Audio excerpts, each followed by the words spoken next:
Welcome everyone. I am Dr. Nikhil Chaudhary, consultant in vascular surgery at sir Gangaram hospital. आज हम बात करेंगे कि किन मरीजों को वैस्कुलर सर्जरी के लिए रेफर करना चाहिए या किन को वैस्कुलर सर्जरी की ज़रूरत होती है।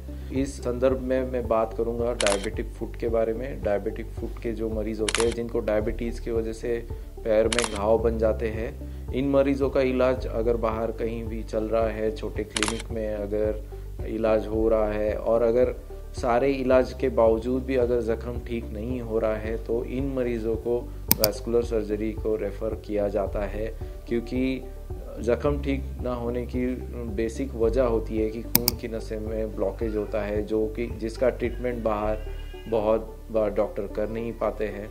तो ऐसे केस में वैस्कुलर सर्जरी को रेफ़र करना चाहिए कि जहाँ पे एंजियोप्लास्टी करके खून की नसों का इलाज किया जाता है। खून की नसें खुलते ही घाव में ब्लड सप्लाई जो है वो साफ खून का ब्लड सप्लाई आने लग जाएगा और जिससे घाव भरने में मदद होती है।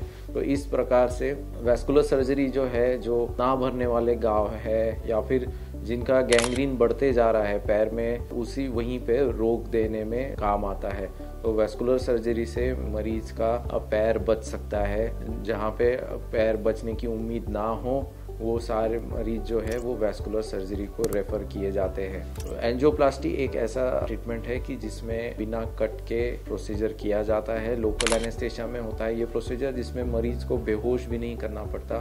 तो इस प्रकार से रिस्क जो है वो कम हो जाता है एनेस्थेसिया रिलेटेड। तो ऐसे मरीज जो है वैस्कुलर सर्जरी का फ़ायदा उठा सकते हैं। जहां वैस्कुलर सर्जरी की सुविधा उपलब्ध है, कैथ लैब जैसा एक एडवांस ऑपरेशन थिएटर और expert team of vascular surgeon, it's very necessary, वो आपको पैर को बचा सकते हैं। अगर पैर के ज़ख्म आपका बहुत दिनों से ठीक नहीं हो पा रहा है तो आप वैस्कुलर सर्जरी की राय अवश्य लें या आपके डॉक्टर से सलाह मशवरा करें और वैस्कुलर सर्जरी का रेफरल ओपिनियन ज़रूर कराएं। और हम वैस्कुलर सर्जरी के बारे में बात करेंगे, जैसे अगर मरीज को ख़राब खून की नसों में क्लॉट बन गया है, जिसे हम DVT कहते हैं, डीप वेन थ्रोम्बोसिस। अगर डीप वेन थ्रोम्बोसिस का मरीज इलाज ले रहा है, खून पतला करने के इंजेक्शन चल रहे हैं और उसके बावजूद अगर मरीज़ की कंडीशन ख़राब हो रही है या मरीज़ के पैर की सूजन ठीक नहीं हो पा रही है या सूजन बढ़ती जा रही है, मरीज़ को सांस लेने में अगर कोई दिक्कत हो रही है, जिसे हम मेडिकल भाषा में पल्मोनरी एम्बोलिज्म कहते हैं, तो इस प्रकार के मरीज़ को वैस्कुलर सर्जरी की बहुत आवश्यकता होती है। ऐसे मरीज़ों को वैस्कुलर सर्जरी डिपार्टमेंट में स्पेशल इलाज प्रोवाइड किया जाता है कि जहाँ पे ना कि वैस्कुलर सर्जरी डिपार्टमेंट में पैर की खराब खून की नसों के क्लॉट को सक करके निकाल दिया जाता है, साथ ही साथ उसके साथ मरीज़ के पल्मोनरी एम्बोलिज्म का भी ट्रीटमेंट किया जाता है।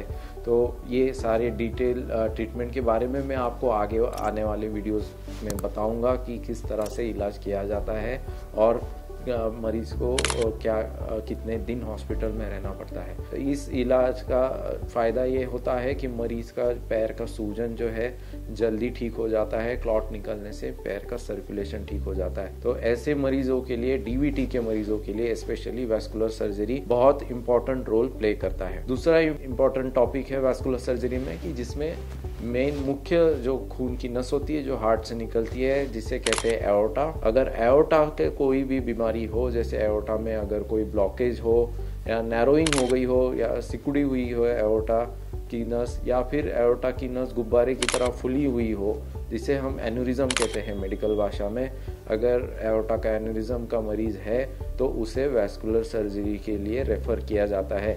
तो वहाँ पे वैस्कुलर सर्जन जो है उसको मिनिमली इन्वेजिव ट्रीटमेंट प्रोवाइड करते हैं कि जहाँ पे मरीज़ को पेट खोले बगैर, टाक लगाए बगैर, बिना टाकों का भी ऑपरेशन किया जाता है, जहाँ पे फुली हुई नस के अंदर स्टेंट डाल के मरीज़ का इलाज किया जाता है। तो इस प्रकार से एओर्टा से रिलेटेड भी अगर कोई समस्या किसी मरीज को है तो उन्हें भी वैस्कुलर सर्जरी का रेफरल किया जाता है। और भी बहुत सारी बीमारियां हैं जो वैस्कुलर सर्जरी डिपार्टमेंट में ट्रीटमेंट के लिए अवेलेबल है, बट उसके बारे में भी हम आने वाले वीडियोस में बात करेंगे।